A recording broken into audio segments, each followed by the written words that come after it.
Comment envisager notre humanité dans sa complétude quand celle-ci semble séparée en deux catégories? Lorsque, par exemple, Emerson, dans L'intellectuel américain, raconte une antique histoire et écrit ceci, il dit « Cette antique légende qui cache une doctrine toujours nouvelle et sublime, il existe bien un homme avec un H majuscule qui n'est que partiellement présent chez tous les hommes avec un petit H au pluriel. Il est bien évident que l'on comprend que derrière le terme homme avec un petit H se cache homme et femme. Et que l'homme avec un grand H s'applique également à tout homme et à toute femme dans son humanité. Cette gymnastique est facile et sa logique est immédiate, mais quand, autre exemple, John Stuart Mill, dans L'assujettissement des femmes, explique comment cette distinction entre homme et femme peut être assimilable à une réelle séparation, et que justement cette distinction semble être le prétexte à oublier, voire surtout à soumettre la moitié de l'humanité, précise John Stuart Mill, alors ce simple jeu de langage semble apparaître comme un enjeu politique.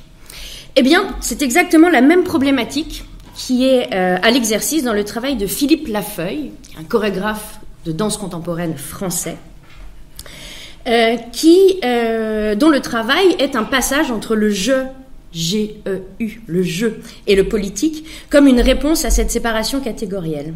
Sous-tendu, vous allez le voir, par un ton léger, jouant des codes du féminin et du masculin, il détourne avec légèreté un propos vers une affirmation pleine et consciente de la nécessité d'une liberté des corps et des esprits. Et d'ailleurs, vous pourrez lire sur le site internet de Philippe Lafeuille, il définit son travail comme « Chacune des créations est un terrain de jeu où se mêlent tous les genres, danse, théâtre, humour, art plastique, tout est possible ». Je vous propose de regarder un extrait, enfin pas un extrait, le teaser d'une création qui s'appelle « Tutu ».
Alors, voilà Philippe Lafeuille, le chorégraphe. Je le laisse en illustration du propos.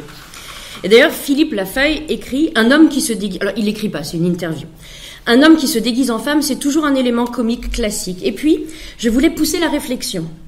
On n'est pas seulement ni masculin, on n'est pas seulement ni le masculin ni le féminin, on est multiple. On n'est pas un tutu plat ou un tutu long, moderne ou contemporain, on peut être plein de choses.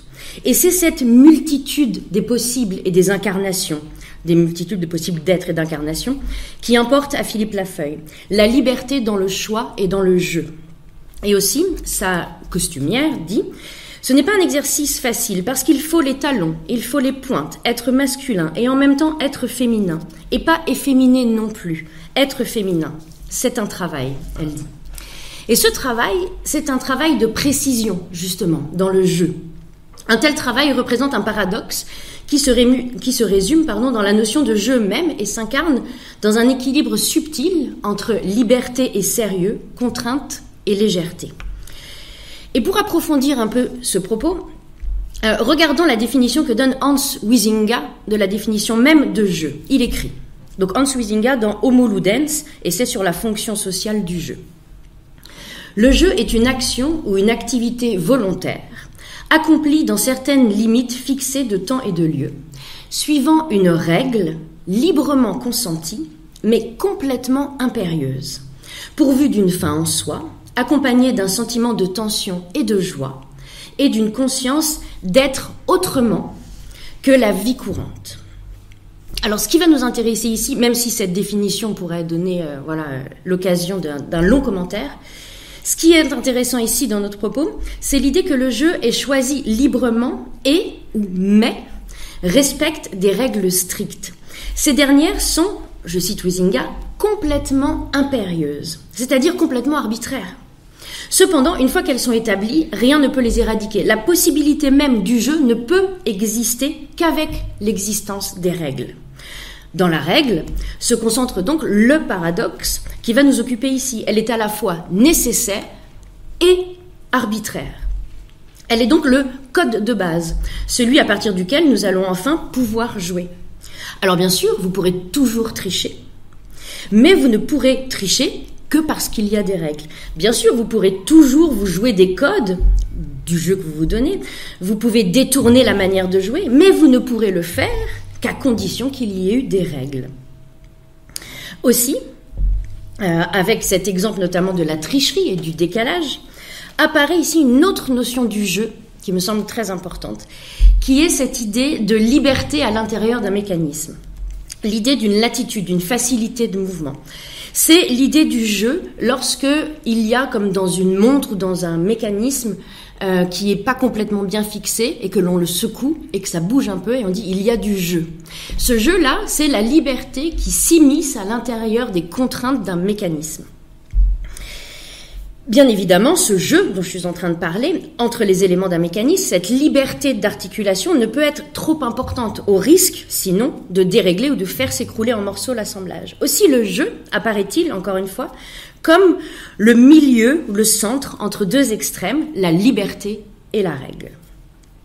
Mais c'est de ce jeu que se nourrit notamment Philippe Lafeuille. Trouver des espaces de liberté qui peuvent se dessiner à l'intérieur des codes. Les codes qu'utilise Philippe Lafeuille sont évidemment d'abord les codes de la danse classique, contemporaine, de la danse de salon. J'ai pas le temps de tout détailler ce que vous avez pu voir. Mais également, vous l'avez vu, les codes du masculin et du féminin. Alors, comment détourner tout un système académique reposant sur des interprétations codifiées depuis leur création ? Alors, cette remise en question de l'académisme est une remise en question du sérieux attribué au code qui le compose. Pour cela, je vais faire appel à Didier Deschamps, alors pas le footballeur, le danseur, chorégraphe, anciennement directeur du théâtre Chaillot, qui s'appelle Didier Deschamps, qui revient sur son histoire lorsqu'il était notamment jeune danseur apprenti. Il écrit ceci. « Quand je fréquentais l'école de danse, on nous enseignait dans les cours de composition des choses que je trouvais approximatives, voire déraisonnables, mais qu'il fallait assimiler. C'était pour moi une vue de l'esprit, de l'arbitraire, d'autant plus insupportable qu'il était enseigné comme s'il devait aller de soi pour tous et qu'il n'était ressenti par personne. À ces conditions, me semble-t-il, on peut toujours affirmer tout et n'importe quoi. En prenant les conventions pour des dogmes ou des vérités scientifiques, on arrête le processus de création. » Voilà ce qu'écrit Didier Deschamps. Les conventions ne peuvent donc être des dogmes. Ce qui choquait le jeune danseur qu'était Didier Deschamps à l'époque, ce n'est pas tant l'apprentissage de cette convention, l'apprentissage des codes, l'apprentissage technique, mais bien plutôt le fait qu'elle soit assimilée à un sens inné ou intuitif, voire à une évidence, ce qui par définition ne peut pas l'être, puisque une convention est quelque chose qui a été créé et que l'homme se donne à lui-même. Le risque que représente le fait d'assigner à une convention, à un code, une valeur de vérité naturelle est de finir par tomber dans l'absurde lorsque ces conventions, arbitraires par définition, sont prises en flagrant délit d'incohérence les unes par rapport aux autres. Et c'est ce que va pointer Didier Deschamps lorsqu'il évoque notamment les sens contradictoires qui ont été donnés, et notamment il prend l'exemple de la pirouette. Il écrit « Quand on prétend que la pirouette, dans tel passage, connote la mort ou la tristesse, on empêche ce geste de signifier ce qu'il est. Un tour complet exécuté par un danseur ou une danseuse sur la pointe d'un pied, l'autre pied étant placé à la hauteur du jarret ou du coup de pied. On finit aussi par tomber dans le ridicule, écrit-il, car la même pirouette serait censée dénoter en un autre passage du même ballet la joie, la passion ou la vie. » Voilà ce qu'écrit Didier Deschamps. Le ridicule change donc de camp. Il ne concerne plus celui qui ne respecterait pas la norme, dont on pourrait se moquer, qui réalise mal le pas, mais bien la norme elle-même. Or, une norme ne peut être ridicule en soi. Ridicule en soi, elle le devient lorsque, au lieu de lui reconnaître son caractère arbitraire, on lui assigne, avec sérieux, un caractère nécessaire. Encore une fois, ce qui est remis en cause ici, c'est cette prise de recul par rapport au cadre des conventions académiques. Et ce qui est remis en question ici, ce n'est pas le sérieux qu'elle représente, bien exécuter tel ou tel pas, par exemple. Donc ce n'est pas le sérieux qu'elle représente, mais l'esprit de sérieux qui peut habiter ceux qui la transmettent. Lorsque Nietzsche, par exemple, dans son épigraphe au Gai Savoir, affirme qu'il s'est moqué de tout maître qui ne s'est pas moqué de lui-même, il place cette dérision envers l'académisme comme condition de possibilité pour jouir d'une pensée originale, libérée de tout modèle, et affirme qu'il n'a jamais, je cite, copié personne, et il ajoute qu'il habite sa propre maison. La dernière image est importante, habiter sa propre maison, car elle donne au penseur, au philosophe, une position physique, une localité. Elle lui donne un corps. Et il ne peut y avoir de pensée libre et émancipée du bastion académique que si celle-ci est incarnée par définition dans un corps. Car une telle pensée prend racine dans la viscéralité, peut-être on peut dire, même de celui qui la vit. Alors, une chose importante à signaler, si là on est en train d'opérer une critique assez rapide de l'académisme et de son esprit de sérieux, l'esprit de sérieux, qui peut sévir au sein d'un académisme qui donne un caractère dogmatique aux conventions, peut cependant continuer d'exister dans une position ou une posture qui serait opposée, radicalement opposée, mais symétrique finalement, qui croirait abolir l'académisme en refusant catégoriquement de donner tout sens à la convention. Dit autrement, celui qui combat le code de l'académisme en voulant s'émanciper du code et de tout code et de toute référence risque de maintenir l'esprit de sérieux. Par contre, le jeu, le décalage qu'il propose permettent de s'émanciper du cadre en intégrant et en dépassant les codes. Philippe Lafeuille, je reviens à lui, accumule donc deux références à des codes dans son travail. Je l'ai dit, celui de la danse et de tous ses codes, et celui du masculin et du féminin. Et pour en jouer, il ne les fait pas disparaître, mais bien au contraire, il leur redonne leur caractère arbitraire. Impérieux, dirait Huizinga. Le ressort comique et le ton décalé de ces créations vient justement du fait que ces codes sont présents, que l'on voit notamment le masculin et le féminin, et du fait également, et cela est très important, la rigueur de l'exercice physique, la rigueur du danseur et des corps au travail. Nous rions de, mais surtout avec ces danseurs, justement parce que nous reconnaissons tout le travail académique de la danse et le travail des corps, qui, s'ils incarnent le féminin, n'ont pas besoin pour autant de délaisser leur nature masculine. Parce que finalement, c'est notre corps qui nous permet d'atteindre cette liberté, qui se meut dans les interstices qui existent entre les codes. Et c'est précisément ce que affirme Paul Valéry dans La philosophie de la danse, petit livre, lorsqu'il rappelle que l'homme s'est aperçu qu'il possédait plus de vigueur, plus de souplesse, plus de possibilités articulaires et musculaires qu'il n'en avait besoin pour satisfaire aux nécessités de son existence.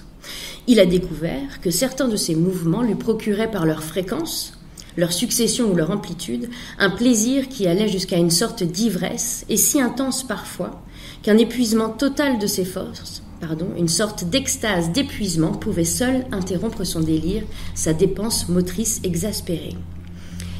Ce que décrit ici Paul Valéry, c'est la prise de conscience ou le fait de se souvenir de notre capacité corporelle à exprimer et incarner plus que ce que les conventions sociales nous offrent. Et le danseur est cet homme qui, justement, a cette capacité d'utiliser son corps au-delà des conventions et des codes.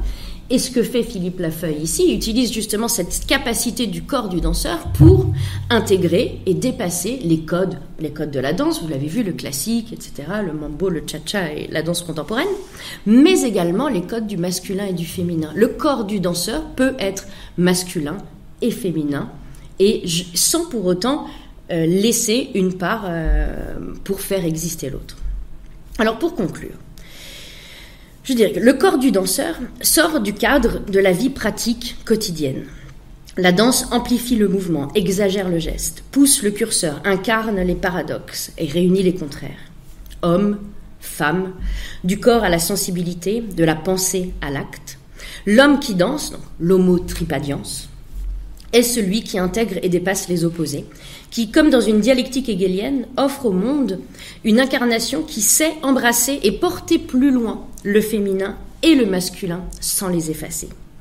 Si Nietzsche écrit au paragraphe 381 du Gai Savoir « Je ne vois pas ce que l'esprit d'un philosophe pourrait désirer de meilleur que d'être un bon danseur », alors peut-être que si la danse est le lieu de la liberté du mouvement et du jeu des corps, nous pouvons dire que nous ne voyons pas ce que l'esprit d'un philosophe pourrait désirer de meilleur que d'être libre et de se jouer des codes et des normes, au risque sinon, je le répète et j'insiste, de tomber dans l'esprit de sérieux. Alors, dansons maintenant.